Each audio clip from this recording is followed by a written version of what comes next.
BJP AGP बहुत बढ़िया। मैं ठीक हूं और बराकवेली आने से और खुश हो जाता हूं। আজিৰ সভাত আমাৰ মাজত উপস্থিত ডক্টৰ ৰাজদীপ ৰয় ডাঙৰীয়া, কৌশিক ৰয় ডাঙৰীয়া, মিহিৰ কান্তি সোম ডাঙৰীয়া, দীপায়ন চক্ৰৱৰ্তী ডাঙৰীয়া, নিত্যভূষণ দে ডাঙৰীয়া, কানাত পুৰকায়স্থ ডাঙৰীয়া, সুনীল ডেকা ডাঙৰীয়া, ৰাজদীপ গোৱালা ডাঙৰীয়া, কিশোৰ নাথ ডাঙৰীয়া, মঞ্চে উপস্থিত আমাদেৰ নেতাগণ, দেউতা মা, ভাইটি ভণ্টি আৰু যুৱক যুৱতীসকল, আজি 62 দুৰ্গা পূজাৰ মহাদশমী, বিজয়া দশমীর এই পবিত্র দিন আমি সবাইকে শুভেচ্ছা জানিয়েছি আমার তরফ থেকে। ঠিক আছে, সবাইকে পূজার শুভেচ্ছা। আপোনালোকে জানে যে অহা 26 তারিখে, আগামী 26 তারিখ লোকসভা ইলেকশন হবে।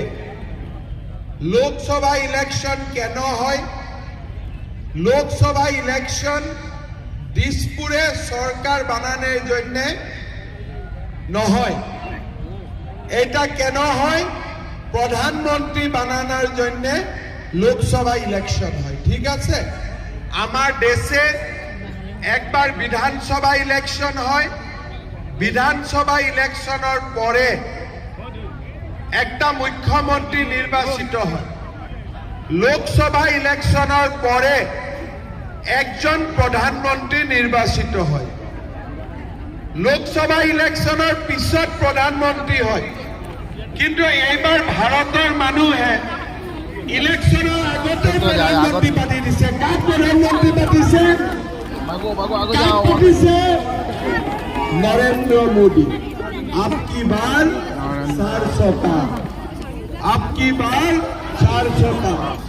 मोदी जी को तो प्रधानमंत्री बनाएगा, ऐसे नहीं बनाएगा 100, 200, 300 से नहीं, पूरा 400 सीट का साथ मोदी जी को प्रधानमंत्री बनाएगा।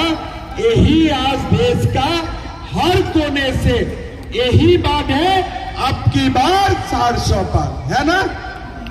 और असम में हम लोग कितना सीट मिलेगा? कोई बोल रहा है 11, कोई बोल रहा है 12, कोई बोल रहा है 13। আমার মতে 14টা আসনের মধ্যে আসামে বিজেপি 14টাতে জিতবে, এটা খাটাং আজকে দিবে। আসামের বাতাবরণটা এরকম। ফার্স্ট পেজের এখন কালকে 5টা শোনাও হবে, 5টাতে বিজেপি জিতবে। বরাক ভ্যালিতে আমি সকালে করিমগঞ্জে ছিলাম, হাইলাকান্দিতে ছিলাম, একদম বিজয়ের পরিবেশ। উদারবন্দেও বিজয়ের পরিবেশ, পুরো বিজয়ের পরিবেশ। পরিমল শুক্লবৈদ্য মহাশয় আমার মনে হয় এবার কমসে কম 3 লক্ষ ভোটেও জিতবে। আমি ঠিক বলছি না?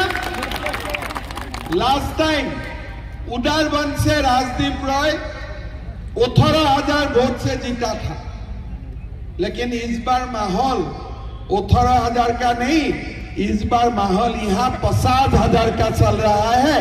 हम लोग 50,000 वोट से उदारबंद से जीतेगा, ये पक्का है, ये गारंटी है।